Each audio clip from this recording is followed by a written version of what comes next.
Hey guys, Dean Ryan Lake here. Yeah, and I've got another short story I want to share with you. So I really hope you enjoy it. Yeah, that's it. Yeah, we'll just get straight into it, yeah. So anyway, it's called Cupid's Poisoned Arrow.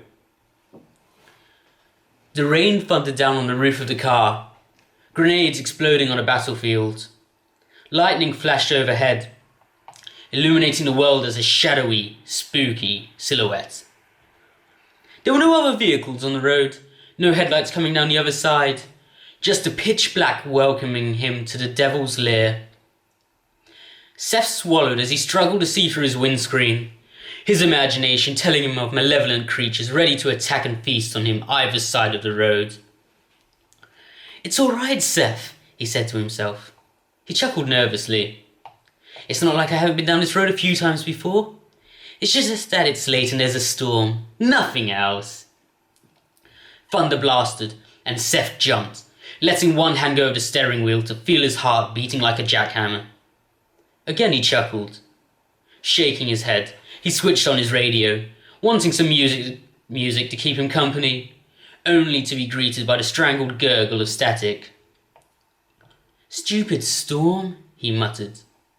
He switched it off again and drummed his fingers rhythmically on the steering wheel, humming along to a song that was playing in his head, determined not to think of what was to come.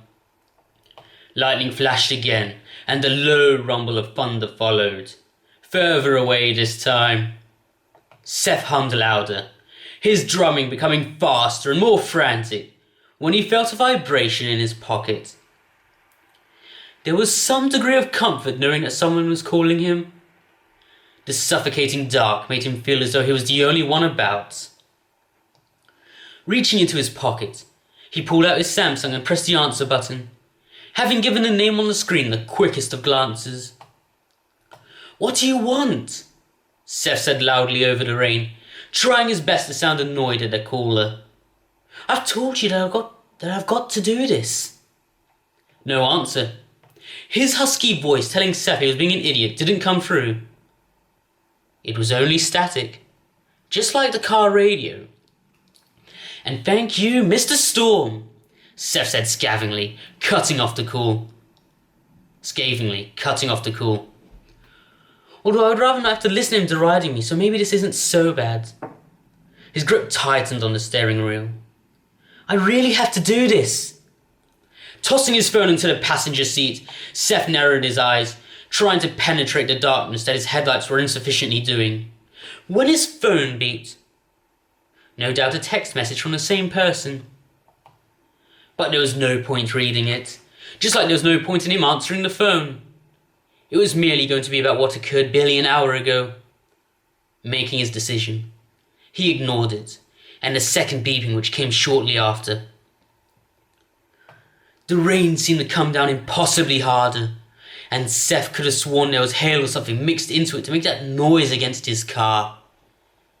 He hoped it would die down even a little bit. To walk out in it in its current state for barely a minute would leave him utterly soaked. Yet, despite the unearthly storm which raged on, Seth couldn't help but become lost in his thoughts of the blissful month and a half he'd been with the most wonderful woman ever, and how he wished it could go on. His girlfriend, Jodie. He had never believed in love at first sight, and perhaps that wasn't really the case here.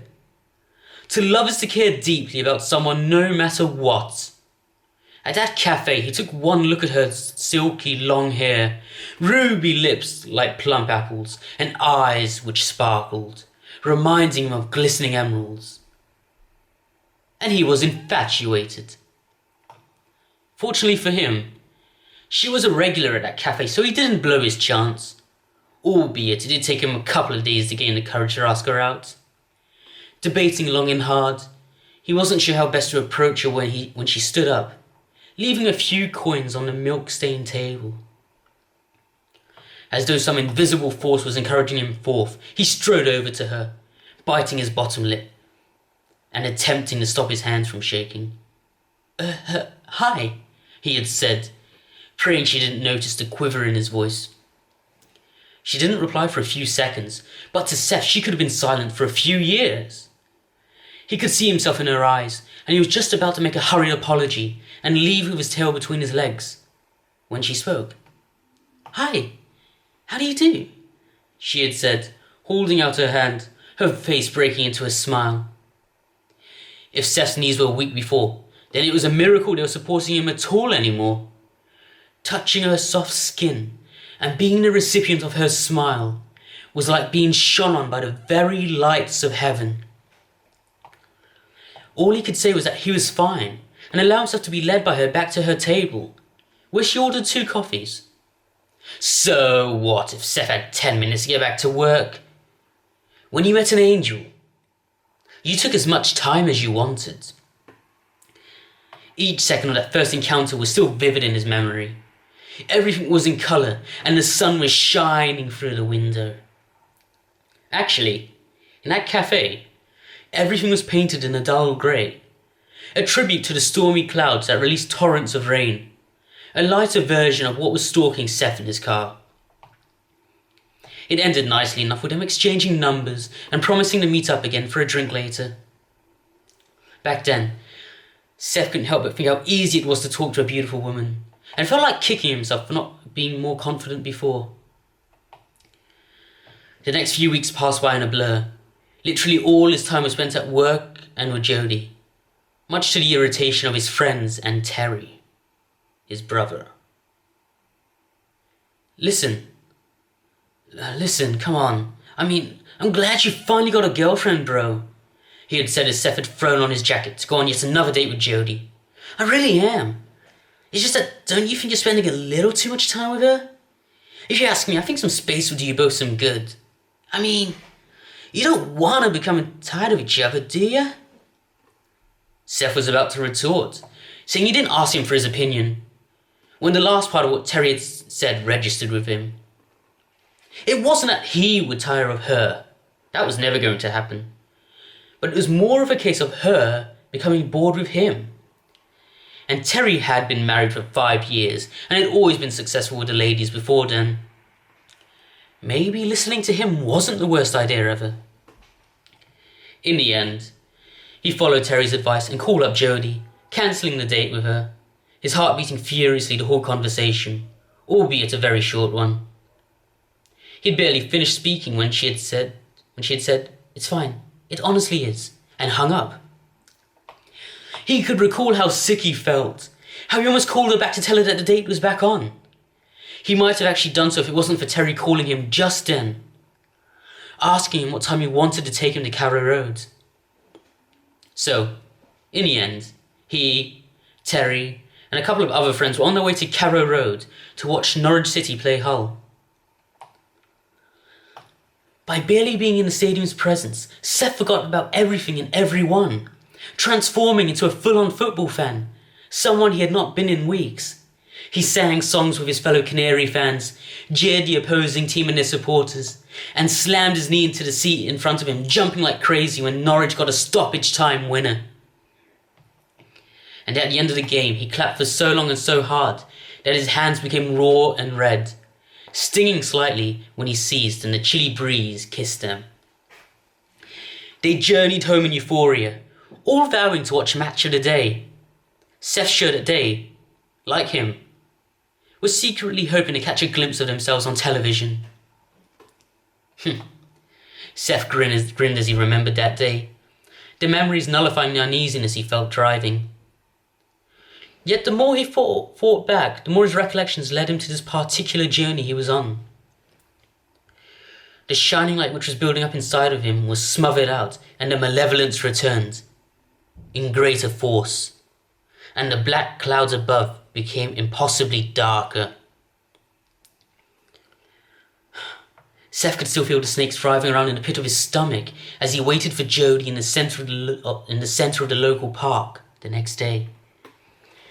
He scratched the already peeling paint, oblivious to the joyous screams of children, the sun trying to get his attention with its warm rays, and the fact that Dirty Wood was getting trapped between his fingernails. Maybe she's not coming. Maybe I should have gone to the match. Jody was never late. Not even by a second. Minutes passed, merging with another until they evolved into an hour. Enough time for temptation to arrive and attempt to persuade Seth to head home. But as he was getting up, wiping twigs and fallen leaves off his rear, Jody arrived, the sunshine having nothing on the glow of her face. "Hi, honey," she had said, throwing her arms around him and planting a passionate kiss on his lips. Hi," Seth had stuttered, knowing full well that his entire face was redder than a ripe tomato. She had never kissed him like that before. She released him, green eyes meeting grey, the taste of strawberries on Seth's lips. "You're in a good mood," Seth had said, scratching the back of his head. Jody shrugged, mentioning that she managed to do something important. "Maybe it was a good idea we didn't go on that date yesterday after all," Seth had said cheerily, trying his best to hide the fact that it felt as though there were hundreds of butterflies beating their papery wings against the inside of his stomach. And just then, if he would have taken seriously at how her eyes flashed and her lips pursed for that single second, and how her jaw tightened and how her fist clenched, then he would have spared himself and others from suffering. There would have been no bloodshed. But he didn't. Seth smacked his head against the steering wheel, eardrums ringing as his car horn blasted into the night, albeit nowhere near the volume of the thunder.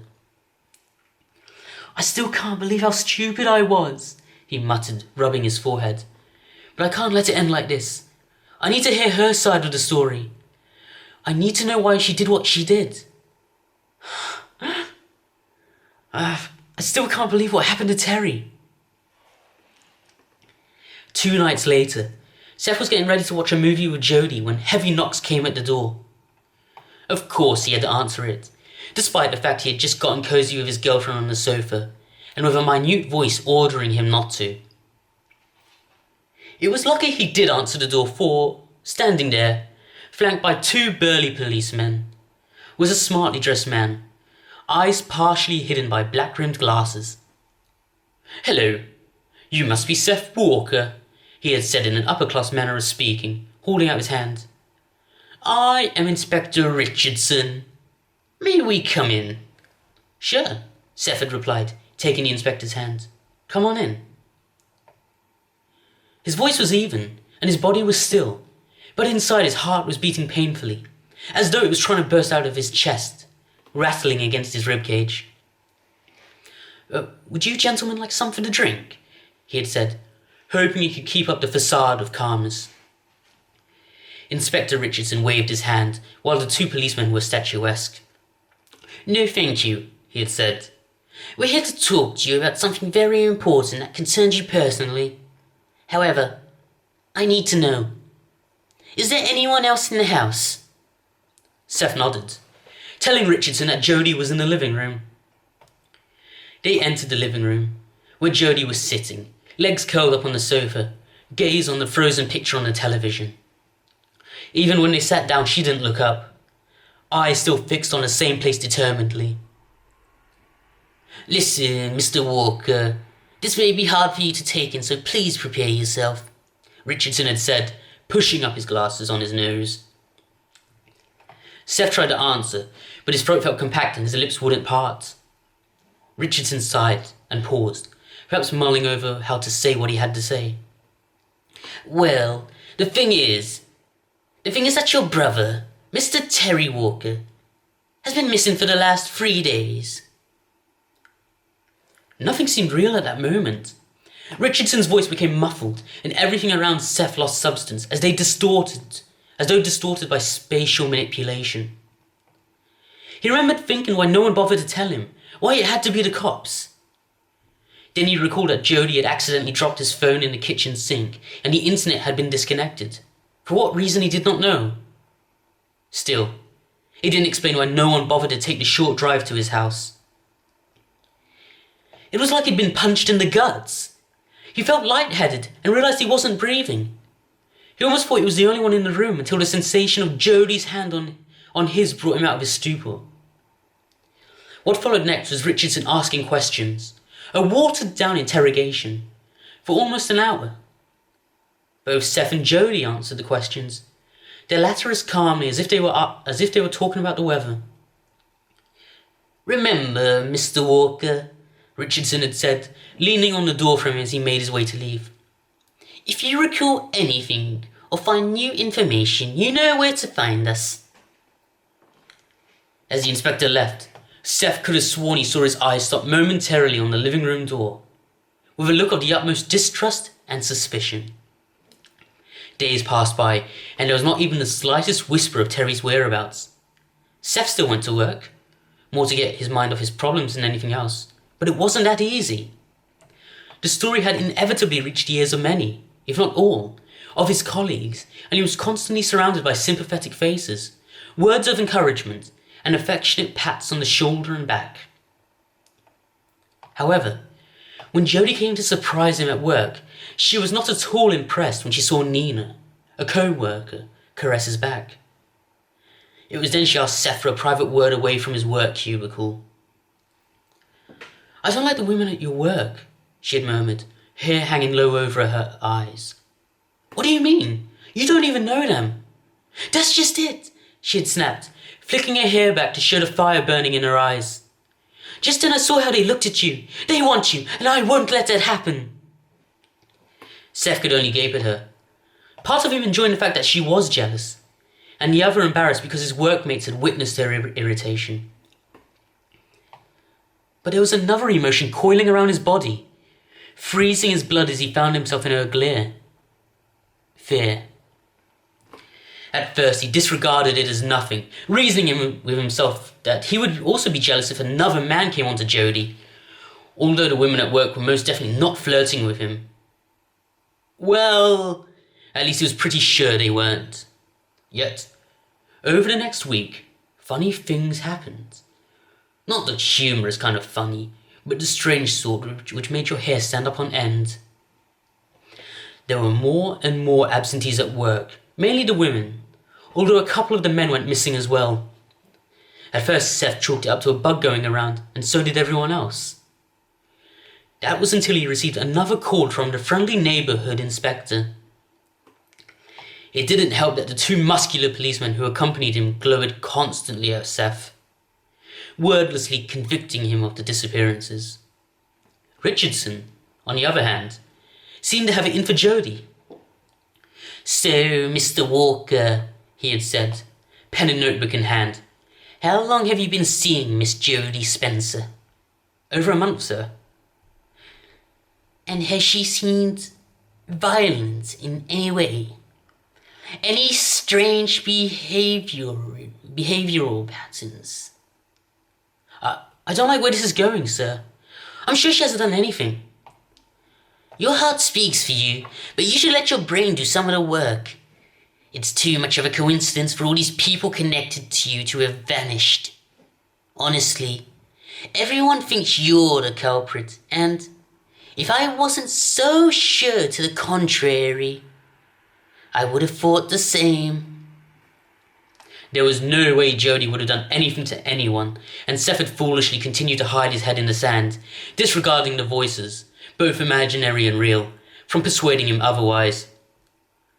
Even though they had been together for quite a bit, her smile still made his heart skip a beat. Her touch still made him shiver. How could he suspect someone he had fallen in love with, especially with no evidence? Then the evidence arrived. It was his mobile. Fixed, sorted out, working again, ringing incessantly as he tried to ignore it, craving for the drowsiness to once again attempt to take him to dreamland. It was with a groan he leant over and picked it up off his bedside table, his blurry eyes distorting the name of the caller. Hello?" he had mumbled with a yawn. The voice of his sister-in-law, Maya, came through, loud and hysterical. "Seth! You've got to come quickly! It's Terry! He's come back!" Seth's grip loosened and he almost dropped his phone. Tears prickled the corners of his eyes as he told Maya he would be there soon. His brother was safe, and he couldn't be more ecstatic, but it also meant that, if what Richardson said was true, He wouldn't be able to live happily ever after with Jody. On the hallway to Terry's, Seth's mind felt like a machine which was breaking down, all loose nuts and crossed wires. Finally, after what seemed like an eternity, he was there, running down the driveway and through the unlocked door, finding Terry lying on his bed with Maya at his side. Considering he'd been missing for a period of time, he didn't look too bad, though that may have been because only his shoulders and head weren't hidden by the creamy duvet. Seth couldn't help it. Tears cascaded down his cheeks, and his chest felt considerably lighter, like someone had removed an unbearable weight from there. He smiled. It wasn't reciprocated. Terry was giving him a hard stare, a mixture of anger and sympathy. No words had to be said. Jody was guilty. The weight returned, heavier and colder than before, crushing his heart into a bloody pulp. That tiny kernel of hope he had, the thing which was keeping him going, was snuffed out as easily as a dying ember. Seth took a step back to the door, shaking his head. "Don't be an idiot," Terry had said. "The police are probably already there. That's why we informed them ahead of you. We didn't want you to get in trouble." Another step back, and another. Then Seth turned on his heels and sprinted away, ignoring Terry's shouts for him to come back. He got into his car and sped off into the night, onto the road that led to hell. Tarmac transformed into a dirt road as Jody's house came into view, and it was only then that Seth realised how creepy it was. It had the appearance of a monstrous face, the windows its multiple eyes which glared at him, and the door a mouth which looked as though it had tasted blood many times. He cut the engine, and saw one of the curtains twitch. The rain was still pouring forth impossibly hard, and he ran with his jacket pulled over his head, his trainers and trousers receiving a coat of mud as he splashed through. Jody was already at the door, beaming at him with no sign of surprise on her face, most likely having just come out of the shower, judging by her wet hair. "Come in, honey," she said. "You're going to catch your death out there." He slowed his run, not caring anymore that he was utterly soaked or that his clothes were sticking to him. As he reached her, he grabbed her by the arms, refusing to look into her face. "Ow! You're hurting me! What's wrong with you?" she said, trying to wiggle free. Seth stayed silent. He pulled her inside the house and locked the door. The click of the latch echoed eerily. "Please tell me it's not true," he said, letting her go. "Please tell me they're all wrong." "What's not true? What's going on? I don't understand," she gasped, and Seth couldn't help but look up. He wished he hadn't. The way her gem-like eyes widened and how she clasped her bosom gave him the urge to rush forward and hug her, an urge he barely conquered. "It's all a disappearance, isn't it?" Her eyes brimmed with tears. "Everyone suspects me, but I didn't matter because you were there. But if you don't believe me..." Jody covered her face and wept into her hands, her body shuddering with each jerking sob. Seth swallowed, determined to keep his own eyes dry. "I'm sorry, but Terry came back and he's certain it was you. He even called the police, although they don't seem to have been here yet." The crying ceased. Jody peered at him through her fingers, and Seth flinched. Her eyes had changed. They were still wide, but her pupils were dilated. "Jody?" A thump sounded, barely noticeable. Then another, this time louder, accompanied with moaning. Seth swung around as a cupboard burst open, and 3 bodies crashed to the floor. His breath caught in his throat as he recognized Inspector Richardson and the 2 burly policemen lying on the floor with blood seeping out of them. Richardson turned his head, eyes glazing over, bubbles of bloody spit filling his mouth. Get away," he gargled. Everything became woozy, and Seth had to lean against the wall for support, watching as the blood spread across the floor like a shiny crimson carpet. "Die!" came a shriek, and Jody flew past, brandishing a kitchen knife whose steel glistened in the light. She plunged it into Richardson's temple, and his eyes rolled back into his head, his life instantly drained. Seth doubled over and vomited, the stench of blood and released bowels destroying his nose. He wiped his mouth with the back of his sleeve, sliding down the wall as Jody turned to face him, her front covered in bloody stains. You killed them, Seth said, shaking uncontrollably. You've really killed them, all of them. But they all had to die, honey, Jody said sweetly, wiping the knife on Richardson's coat. They were all coming between us, and that needed to be stopped. She stood up and gazed at him. Now we can be together forever. Seth stood up too, gripping the wall as his knees threatened to buckle underneath him. You're a murderer, Seth said, nausea threatening to overcome him once more. I really didn't want to kill anyone. But your brother was cutting into our time together, and those sluts from your work wanted you. I could tell. She hissed the last 3 words. You're mad, Seth said. His blood boiled until it seemed it was pure molten lava running through his veins. You're mad! I'm only mad about you, honey, Jody said, advancing towards him. Just like you are about me. Your heart belongs to me. My heart will never belong to you, Seth shouted, a major part of him wishing this was some horrible nightmare he was soon to wake up from. Jody was definitely taken aback at that. Honey, please don't say things like that, she said, her eyes glistening with tears again. It hurts me to say it. It really does, Seth admitted. But you're taking this too far. It's a miracle Terry's still alive. You're going to have to face justice, and one day I'll get over you. No matter how hard that may be. Jody's knifed hand dropped, and she bowed her head, her tears falling and mixing with the blood at her feet.